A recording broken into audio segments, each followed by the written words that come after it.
नमस्कार। दूरदर्शन के सभी दर्शकों का हार्दिक स्वागत है, अभिनंदन है।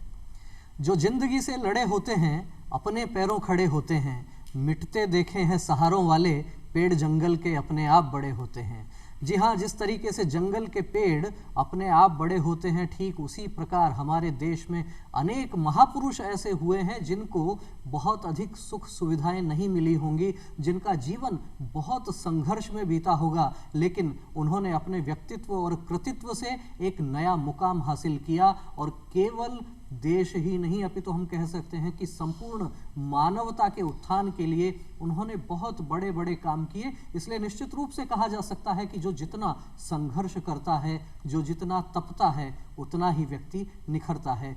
ऐसे ही एक श्रेष्ठ महापुरुष हुए हैं डॉक्टर भीमराव अंबेडकर। सामाजिक उत्थान को समर्पित डॉक्टर भीमराव अंबेडकर का प्रेरणादायक जीवन, इस विषय पर चर्चा करने के लिए आज हमारे स्टूडियो में पधारे हैं श्रीमान अनिल जी गोठवाल। अनिल जी, आपका बहुत बहुत स्वागत है। अनिल जी गोठवाल पूर्व महासचिव हैं doctor Ambedkar memorial welfare society के, और साथ ही हमारे स्टूडियो में पधारी हैं सीमा जी हिंगोनिया। सीमा जी, आपका भी बहुत बहुत स्वागत है। सीमा जी राजस्थान पुलिस एकेडमी में अतिरिक्त पुलिस अधीक्षक हैं। तो चर्चा की शुरुआत अनिल जी आपके साथ करेंगे। जिस प्रकार से हम बात कर रहे हैं डॉक्टर भीमराव अंबेडकर के प्रेरणादायक जीवन की, सामाजिक उत्थान को उनका पूरा जीवन समर्पित रहा, हम जानकारी आपसे चाहेंगे कि डॉक्टर भीमराव अंबेडकर की पारिवारिक पृष्ठभूमि, तो कहा जाता है बहुत संघर्ष रहा बचपन में, लेकिन पारिवारिक पृष्ठभूमि किस प्रकार की रही, क्या कहना चाहेंगे? देखिए, ये एक महाराष्ट्र का परिवार था, महार जाति से रहे हैं ये, और इनके जो ग्रैंडफादर वो ब्रिटिश सैनिक या ब्रिटिश आर्मी में रहे हैं और कोई छोटी मोटी पोस्ट के ऊपर थे। लेकिन उसके बाद में इनके दादा, फिर उनके पिताजी सूबेदार के पद के ऊपर पहुंचे थे और सूबेदार से ही रिटायर हुए। तो ऐसा मेरा मानना है कि आर्मी से इनका परिवार का नाता रहा है। और ये जो इनकी माताजी रही है भीमाबाई, और भीमाबाई भी महाराष्ट्र के सतारा के पास की रहने वाली थी, और इनकी जब शादी हुई, और ये सबसे परिवार के अंदर छोटे सबसे 14वें नंबर की संतान थे, और 14 अप्रैल 1891 में इनका जन्म हुआ। लेकिन जन्म हुआ इनके पारिवारिक स्टेट में नहीं, ये महू के अंदर एक सैनिक छावनी है महू के अंदर, यहाँ इनके पिताजी की पोस्टिंग के समय इनका जन्म हुआ।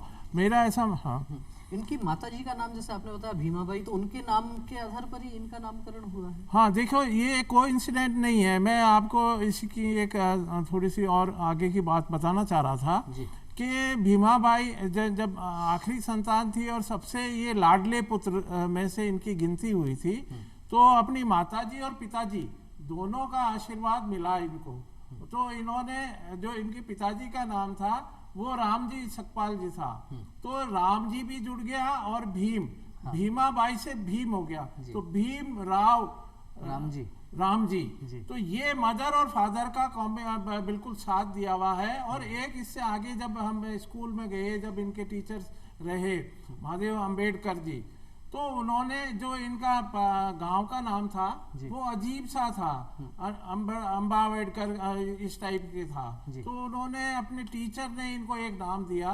तो देखिए ये कितने लकी आदमी हैं, या कितने वो थे कि इनको अपनी माता का नाम मिला, खुद पिताजी का नाम मिला, और एक इनके जो सबसे चहेते टीचर थे उनका नाम भी इनके साथ जुड़ गया। तो 3 नाम इनके, मदर, फादर और गुरु, तो 3 नाम जुड़ के डॉक्टर भीमराव अंबेडकर इनका नाम बना। ये बहुत अच्छी और बहुत एक बताने वाली बात है। निश्चित रूप से कहा जा सकता है कि जिस भी व्यक्ति के साथ में उसके माता पिता और गुरु का आशीर्वाद होता है, तो उस व्यक्ति को आगे बढ़ने से कोई रोक भी नहीं सकता। रामचरितमानस की एक चौपाई ध्यान में आती है, प्रातःकाल उठ के रघुनाथा, गुरु पितु मातु नवावही माथा। निश्चित रूप से माता पिता और गुरु का सानिध्य मिलता है, उनका आशीर्वाद मिलता है, तो व्यक्ति के जीवन में श्रेष्ठ कार्य होते ही हैं। सीमा जी, आपके साथ में चर्चा की शुरुआत हम करेंगे इसी बात को लेकर कि जिस तरीके से अनिल जी ने विषय बताया, पारिवारिक पृष्ठभूमि का। हमारे यहाँ कहा जाता है कि पूत के पैर तो पालने में दिखाई देने लगते हैं। यदि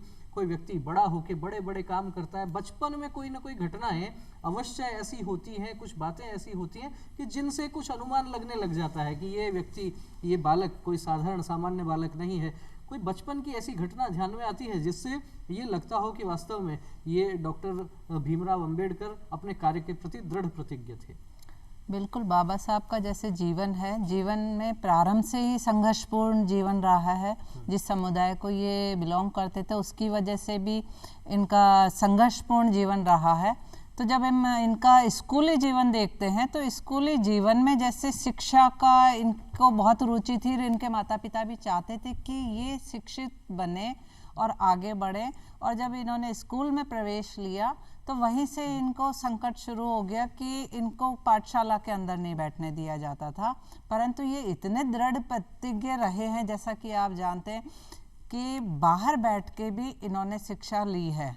तो ये इसके बावजूद, शिक्षा बाहर बैठ के लेने के बावजूद, ये देश के सबसे बड़े संविधान निर्माता भी बने हैं, कानून विज्ञ भी बने हैं, बुद्धिजीवी। शिक्षा में इनकी सबसे ज़्यादा डिग्रीज उस जमाने में रही हैं। तो ये इनकी दृढ़ प्रतिज्ञा का ही नतीजा रहा है कि ये बाहर बैठने वाला बच्चा भी इतना आगे पढ़ाई में आगे जा सकता है। तो कक्षा के बाहर बैठने वाला बच्चा भी यदि पूरी लगन और मेहनत के साथ अपनी पढ़ाई पर ध्यान देता है तो किस प्रकार का मुकाम हासिल कर सकता है, ये सीखा जा सकता है डॉक्टर भीमराव अंबेडकर के बचपन के अनेक घटनाओं से। उनका जीवन जब पढ़ते हैं, मैं अक्सर इस बात पर जोर देता हूं कि आप यदि अंबेडकर जी को मानते हैं, अंबेडकर जी की शिक्षाओं को मानते हैं, तो उनको अवश्य पढ़िए, उनके संघर्ष को पढ़िए और वास्तव में उन्होंने खुद ने क्या लिखा है उन चीज़ों को अंबेडकर जी को भी मानिए और उनका जो लिखा हुआ है, उनके जो विचार हैं उनको भी मानिए। अनिल जी, चर्चा को आगे बढ़ाते हुए आपसे जानकारी ये चाहेंगे कि आज के दौर में जब बात होती है विकास की, और माननीय प्रधानमंत्री जी भी जिस तरीके से स्लोगन देते हैं, सबका साथ, सबका विकास, सबका विश्वास, डॉक्टर अंबेडकर का विकास को लेकर किस प्रकार का दृष्टिकोण था? देखिए, आप तो विकास की ही बात कर रहे हैं। उन्होंने एक पूरे राष्ट्र को एकजुट करके राष्ट्र की एकता, अखंडता बनाए रखने में अपनी भूमिका बहुत अदा की। और उन्होंने ये कहा कि जब तक समाज के प्रत्येक वर्ग को, समाज की प्रत्येक, चाहे वो पुरुष हो स्त्री हो, उनको जब तक साथ नहीं जोड़ोगे तो आपका विकास अधूरा रहेगा। तो उन्होंने सबसे पहले जब संविधान बनाया, आप देखिए कि इंग्लैंड का संविधान बना तो उनको 150 साल बाद वहाँ महिलाओं को वोट का राइट मिला। जो ही बाबा साहब ने संविधान बनाया, वेरी फर्स्ट डे, जिस दिन संविधान लागू करा 26 जनवरी 1950 को, उस दिन से उनको महिलाओं को वोट का राइट मिला।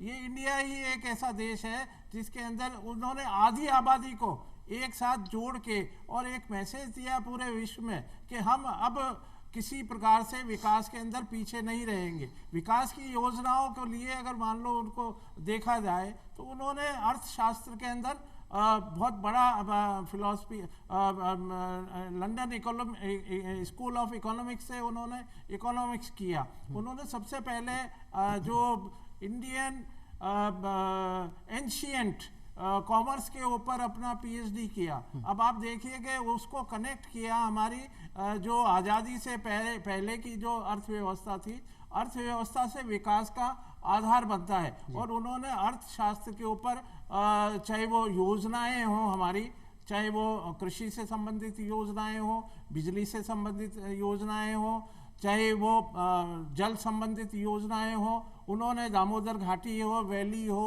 उन्होंने खुद ने अपना करके दिखाया। जब वो मंत्री थे, उन्होंने दामोदर घाटी के विकास के लिए उन्होंने बताया 4 साल का समय दिया था। आप ये देखिए कि उस समय उन्होंने 4 साल से पहले उस योजना को कंप्लीट करके और एक उदाहरण प्रस्तुत किया कि हम अगर विल पावर हमारी मौजूद है तो हम कोई भी कार्य कर सकते हैं। इसी प्रकार उन्होंने कानून को व्यवस्था देने में, अपने संविधान को बनाने में, आप देखिए कि विकास के लिए जब तक कोई व्यवस्था नहीं होगी तो वहाँ पर विकास संभव ही नहीं है। जैसे आज देखते हैं कि कानून व्यवस्था जिस शहर की, जिस राज्य की अच्छी है, वहाँ पर अब आर्थिक सुधार होता है, इंडस्ट्रियलाइजेशन होता है, उससे जो गरीब लोग हैं उनको मजदूरी मिलती है, वो उसमें विकास में भागीदारी होती है, देश की एक अर्थव्यवस्था आगे बढ़ती है, इकोनॉमी डेवलप होती है। तो ये विकास के जो पैमाने हैं उन्होंने अर्थव्यवस्था के साथ ही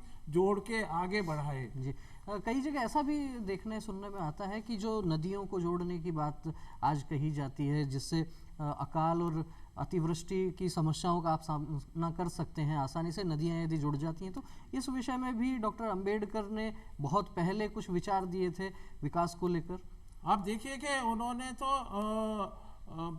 जब गोलमेज सम्मेलन के अंदर 31 में जा रहे थे, उससे पहले उन्होंने एक बॉम्बे के अंदर अपना प्रेजेंटेशन किया कि जब तक हम पूरे देश की नदियों को जोड़ के आपस में है तो हमारी जो कृषि व्यवस्था है, जो कृषि के अंदर एक जोत आ रही है, हम छोटी छोटी जो ये खेती कर रहे हैं इससे हमें नुकसान हो रहा है, जो हमारे उपज का लाभ है वो कृषक को नहीं मिल रहा है। उन्होंने एक सामूहिक खेती की योजना बना के नदियों को जोड़ने का, और उन्होंने यही प्लानिंग नहीं है, उन्होंने उस समय प्लानिंग की थी जो आज माननीय नरेंद्र मोदी जी ने उसको अपनाया है। उन्होंने बताया कि किस तरह से हम नदियों का, गंगा के अंदर किस प्रकार से हम स्टीमर चला के एक सड़क परिवहन व्यवस्था कर सकते हैं, किस प्रकार पानी की व्यवस्था कर सकते हैं, और किस प्रकार इसको हम लाभपूर्ण दृष्टि से बना सकते हैं। तो निश्चित रूप से ये कहा जा सकता है कि जिन विचारों पर आज की सरकारें काम कर रही हैं, उस प्रकार के क्रांतिकारी विचार डॉक्टर भीमराव अंबेडकर ने देश को स्वतंत्रता मिलते ही उन पर काम करना, उन पर विचार करना शुरू कर दिया था। जो नदियों को जोड़ने की बात पूर्व प्रधानमंत्री अटल बिहारी वाजपेयी जी किया करते थे, या कह सकते हैं कि उनके कार्यकाल में जो काम शुरू हुआ था उसकी नींव भी डॉक्टर भीमराव अंबेडकर के विचारों में कहीं ना कहीं दिखाई पड़ती है। सीमा जी, चर्चा को आगे बढ़ाते हुए बात करेंगे जिस तरीके से गोठवाल जी ने भी अभी आधी आबादी को मताधिकार की बात कही, विदेशों में बहुत लंबा समय लग गया होगा उस बात को लेकर, यहाँ तो डॉक्टर भीमराव अंबेडकर जैसे श्रेष्ठ महापुरुष संविधान का सृजन कर रहे थे, तो प्रारंभ से इस प्रकार के अधिकारों की बात हुई।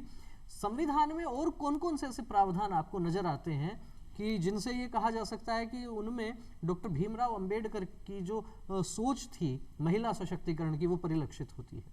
सर, जब संविधान की बात करते हैं तो हम सबसे पहले प्रस्तावना उद्देशिका की बात करते हैं। उद्देशिका में ही अपने आप में लिखा हुआ है सामाजिक, राजनीतिक, आर्थिक न्याय। इसके अलावा गरिमा की बात करते हैं, अवसर की समानता की बात करते हैं, विचार अभिव्यक्ति की बात करते हैं।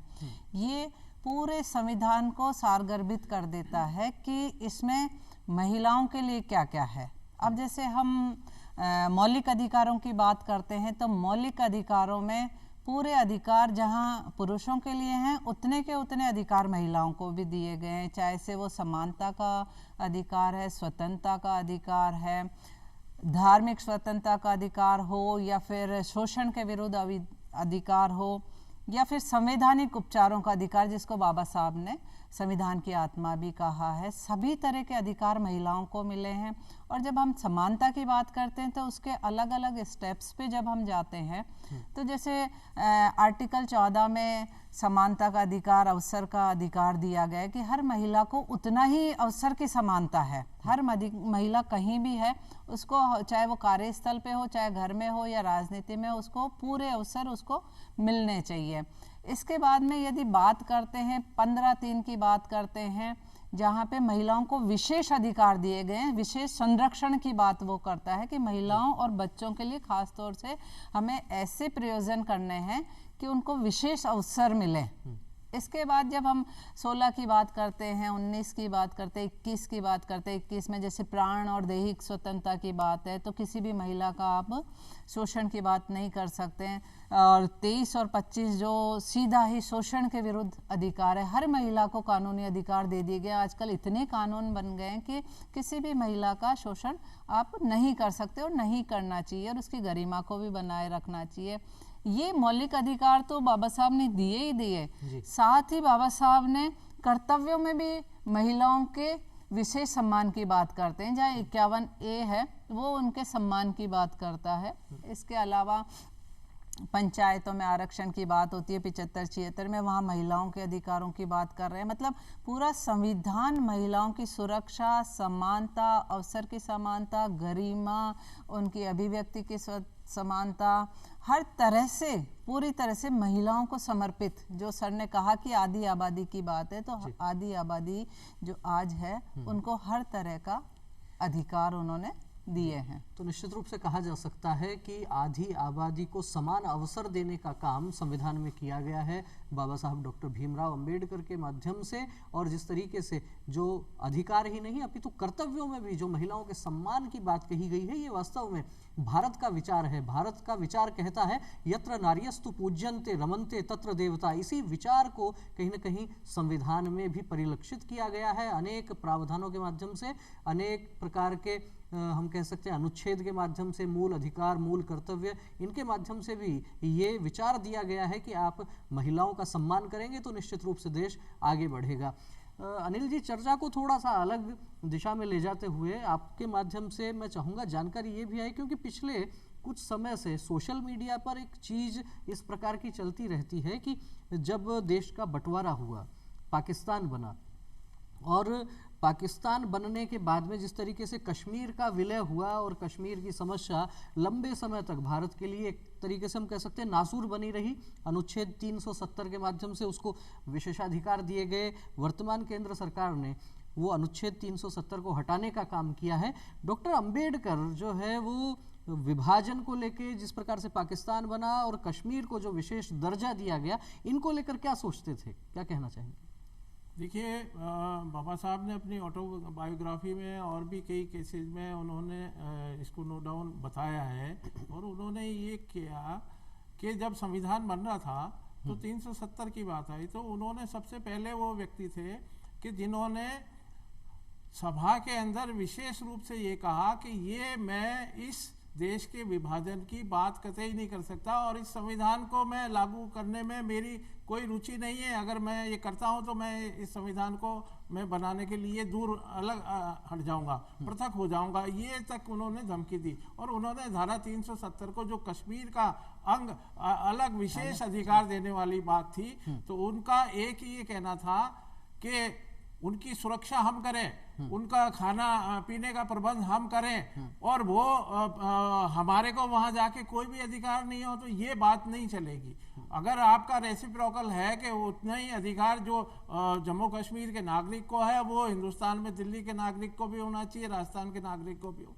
तो ये पहला ही उन्होंने स्पष्ट कर दिया था कि किसी प्रकार का विशेषाधिकार के वो पक्ष में नहीं थे, नंबर एक। नंबर दो, जहाँ तक बात है, उन्होंने अपनी ऑटोबायोग्राफी में लिखा है कि उस समय तत्कालीन पंडित नेहरू ने उन प्रधानमंत्री ने उनको मंत्री तो बना दिया, लेकिन उनकी इच्छा थी विदेश नीति के अंदर, विदेश नीति की जो कमेटियां बनती है उसके अंदर वो रहना चाहते थे। वो ये कह रहे थे कि हमारे पड़ोसी से संबंध तो अच्छे हैं, सारा सब कुछ है। उन्होंने उस समय ये जब तिब्बत के अंदर नेहरू जी ने उनको वो किया, चाइना ने अटैक किया, तो ये कहा कि इसका विरोध करना चाहिए आपको। आज तो ये आपको अच्छा लग रहा है, कल ये आपके ऊपर ही हावी होगा। और सेम पाकिस्तान के ऊपर बात कही कि पाकिस्तान तो अभी अनस्टेबल है, वहाँ अभी से आतंकवाद शुरू है, आपको इसके ऊपर ये नहीं है कि ढील दे देनी चाहिए। आपकी पूरी जो आपकी आर्मी है उसको इसी तरह से ट्रेनिंग और वो देना चाहिए कि जिस प्रकार से ये हमारे को ये उसके अंदर नहीं जाना चाहिए। लेकिन उन्होंने एक और बात कही अपनी, उन्होंने कट्टरता की बात कही कि इस्लाम जो है वो कट्टरता के ऊपर है, उसका आधार नहीं कट्टरता है। तो ये मौलवियों के हाथ में है और मौलवियों की कठपुतली बने हुए हैं। ये धर्म ये अलग है। आप चाहे आप किसी को भी एक धर्म के उन्होंने तो सिविल कोड 51 में पेश कर दिया था बिल। यही नेहरू जी और 5 जो MP थे मोमडन्स, उन्होंने विरोध किया। इन्होंने कहा कि नहीं, समान अधिकार होने चाहिए, सिविल कोड लागू होना चाहिए। 1951 में आप देखिएगा उनका कितना दूरदर्शी थे। उन्होंने कहा कि इस देश का, अब आजादी से पहले आप बात कर रहे हैं इसके ऊपर पाकिस्तान की, और ये वो पहली बात तो बनने ही नहीं देना चाह रहे थे। और उन्होंने तो आह्वान किया था ये संविधान बनने से पहले कि मैं मेरे अनुसूचित जाति के भाइयों को ये आह्वान करता हूं कि वो देश छोड़ के वापस आ जाए, वो मेरे साथी ये है कि वो मोहम्मडन्स बनने से बच जाएंगे, अदरवाइज वहाँ उनको मोहम्मडन्स बनना पड़ेगा और ये मेरे लिए कतई सहन नहीं होगा। उन्होंने इस प्रकार की बात तो आज़ादी से पहले ही कह दी थी। उन्होंने कहा कि ये हो नहीं सकता कि जब अगर मान लो देश बनाना ही है तो आप बिल्कुल सेपरेट, एक भी मुस्लिम इंडिया में नहीं रहना चाहिए, वो सारे पाकिस्तान जाने चाहिए और वहाँ पर जितने भी लोग हैं हिंदू और हमारे गरीब वंचित तबके के लोग, उनको हिंदुस्तान, ये सब बातें डॉक्टर अंबेडकर ने लिखी आज़ादी से पहले कही है उन्होंने ये अपनी ऑटोबायोग्राफी में ही नहीं है, उन्होंने तो ये जो हमारी संविधान की सभा की है उसमें बहस में बताया, और ये कश्मीर के ऊपर और इसके ऊपर तो संविधान सभा की बहस में अंकित है। और बहुत सनसनीखेज बातें अभी इस चर्चा के दौरान अनिल जी ने कही हैं और वास्तव में तथ्य के साथ में उन्होंने जो बातें कही हैं कि पाकिस्तान के निर्माण को लेकर किस प्रकार से विरोध में थे डॉक्टर भीमराव अंबेडकर, और केवल इतना नहीं, कश्मीर को जो विशेष दर्जा दिया गया उसके भी खिलाफ थे, और साथ ही साथ जिस समान नागरिक संहिता की बात आज के इस दौर में होती है, उस समान नागरिक संहिता को लागू करने की नींव, उसकी तैयारी डॉक्टर अंबेडकर बहुत पहले कर चुके थे। आज के इस दौर में हो सकता है कोई भी व्यक्ति सार्वजनिक रूप से ये बात करे तो बवंडर हो सकता है, बवाल हो सकता है, लेकिन अनिल जी का कहना है कि ये सब तथ्य में है, ये सब रिकॉर्ड में है कि डॉक्टर अंबेडकर किस प्रकार का भारत चाहते थे। डॉक्टर अंबेडकर ने जब विश्लेषण किया कि देश का बंटवारा हुआ तो आखिर बंटवारे का आधार क्या था, उस बंटवारे का कारण क्या था, और उसके बाद भी कश्मीर और समान नागरिक संहिता पर, इसीलिए हम बार बार कहते हैं कि अंबेडकर जी को आप पढ़ेंगे तो नित नई चीजें आपके सामने निकल कर आएंगी। सीमा जी, चर्चा को आगे बढ़ाते हुए आपसे जानना चाहेंगे डॉक्टर अंबेडकर का जो जीवन रहा, हम बात करते हैं प्रेरणादायक जीवन की, सामाजिक महिलाओं के सशक्तिकरण के लिए संविधान में तो उन्होंने बहुत से प्रावधान किए हैं। हम चाहेंगे कि उनके व्यक्तिगत जीवन से, उनका जो जीवन हम देखते हैं, उस जीवन में ऐसे कौन से कुछ प्रसंग, कोई घटनाएं, कोई बात ऐसी ध्यान में आती है कि जिससे लगता है कि केवल लिखने पढ़ने की बात नहीं है, उन्होंने जीवन में भी इस बात को उतारा कि महिलाओं को समान अवसर दिया जाना चाहिए, उनका सशक्तिकरण होना चाहिए। बिल्कुल, बाबा साहब के जो वक्तव्य हम पढ़ते हैं तो उनमें उनका जो महत्वपूर्ण वक्तव्य है कि किसी भी समाज की प्रगति उस समाज की महिलाओं की प्रगति में इंकित है। जिस समाज की महिलाएं पढ़ी लिखी हैं, शिक्षित है, प्रगतिशील है, वो समाज ऑटोमेटिक प्रगतिशील होगा। तो वो महिलाओं की शिक्षा के और स्वतंत्रता के और उनके सम्मान के शुरू से ही पक्षधर रहे हैं। जब उनका बचपन था उस समय उनकी माँ, उनकी बुआ, उनकी बहनों के जिस तरह से वो सम्मान करते थे और उनका कहना मानते थे, वो महिला की गरिमा का बहुत ही सम्मान करते थे। इसी के साथ साथ जैसे ही वो आगे उनका कंटिन्यू पढ़ाई चली है, या उन्होंने जो समाज में जो महिलाओं की स्थिति देखी है, उस समय के समाज में जो महिलाओं की स्थिति थी कि शिक्षा का अधिकार नहीं था, उनका व्यवसाय का अधिकार नहीं था, अभिव्यक्ति की स्वतंत्रता जो नहीं थी, मतलब जितने अधिकारों से वो वंचित थी, उनको अधिकारों को दिलाने का उन्होंने जो प्रयास किया है। जैसे आप संविधान को हटा के जब आप उनका हिंदू कोड बिल देखते हैं, हिंदू कोड बिल आज के टाइम में पूरी तरह से लागू है, परंतु जब वो 1951 में जब वो लागू करवाना चाहते थे, जो वो महिलाओं को अधिकार दिलाना चाहते थे, चाहे वो पैतृक संपत्ति में अधिकार हो, चाहे वो तलाक का अधिकार हो, चाहे वो मातृत्व अवकाश की बात हो, चाहे एक पत्नी जो होना चाहिए व्यवहार में वो अधिकार हो, या फिर उनका जो भी है, उनका जो भी श्रम है उसका जो मूल्य मिल रहा है उनको, वो समान होना चाहिए। जो उनका विचार था, वो जो डे टू डे लाइफ में वो जो देखते थे कि महिलाओं की उस समय स्थिति अच्छी नहीं है और हमें आज इसके माध्यम से, हिंदू कोड बिल के माध्यम से हमें इसे लागू करना चाहिए, और उन्होंने कोशिश की थी। मैं थोड़ा सा आपको इस प्रश्न की ओर लेकर जाऊंगा कि जिस तरीके से महिला समानता की बात तो हम करते हैं, लेकिन उस दौर में जो डॉक्टर अंबेडकर ने सपना देखा था महिला समानता का, कि जिस प्रकार से पुरुषों को जितने अधिकार हैं उसी प्रकार से उतने ही अधिकार महिलाओं को भी मिले, महिला समानता को लेकर जो उस दौर में स्वप्न देखा था, आज के इस दौर में क्या लगता है, कितना पूरा हुआ, कितना अधूरा है? बिल्कुल, बाबा साहब का सपना पूरा हुआ है और 50-60% पूरा हुआ है, और उनके सपने और उनके प्रयासों की वजह से ही यदि आज मैं यहाँ बोल रही हूँ तो वो उनके प्रयास, उनके द्वारा या उनके समकालीन जितने भी हमारे महानायक थे उनके प्रयासों की वजह से आज हमारी शिक्षा, हमारा व्यवसाय, हमारी स्वतंत्रता, हमारे अधिकार जो भी मिले हुए हैं वो उन्हीं की वजह से, उनके सपने की वजह से और उनके कार्य की वजह से ही है। चाहे वो थोड़ा कहीं हम कानून की दृष्टि से देख सकते हैं कि कहीं ना कहीं आजकल जिस तरह के शोषण और जिस तरह के अपराध हो रहे हैं, परंतु फिर भी आज महिला बहुत सक्षम है, स्वतंत्र है, कार्यकुशल है, पूरी तरह से अच्छी अच्छी पोस्ट पे वो आज विराजमान है, तो निश्चित रूप से कह सकते हैं हम कि डॉक्टर अंबेडकर ने जो महिला समानता का, महिला सशक्तिकरण का जो स्वप्न देखा था, उसी स्वप्न को साकार करने में भारत जुटा हुआ है, आगे बढ़ रहा है। महिलाओं को समान अवसर मिल रहे हैं और समाज जीवन के अनेक क्षेत्र ऐसे हैं जहां पुरुषों के आगे महिलाएं हैं। कार्यक्रम हमारा अंतिम चरण में है। बहुत संक्षेप में अनिल जी आपसे जानकारी ये चाहेंगे कि कुछ लोग डॉक्टर अंबेडकर को केवल वंचित वर्ग का मसीहा कहते हैं, जबकि उनको पढ़ते हैं तो ध्यान में आता है कि सर्व समाज के लिए, देश के कल्याण के लिए बड़े काम किए। बहुत संक्षेप में जानकारी चाहेंगे, क्या कहना चाहेंगे? मैं ये कहना चाहूँगा कि जैसे उन्होंने सबसे पहले महिलाओं को संपत्ति में अधिकार देने की बात कही थी, तो वो कोई रिजर्वेशन की बात नहीं है। वहाँ प्रत्येक जो देश की महिलाएं उनको देने की बात है। जो कोयले की खदानों में काम करती थी 12-12 घंटे, उनको वहाँ खदानों में काम करना बंद कराया। वो कोई एक किसी आरक्षण का नहीं था। मेरा ये मानना है कि उनका एक स्लोगन है, शिक्षित, शिक्षा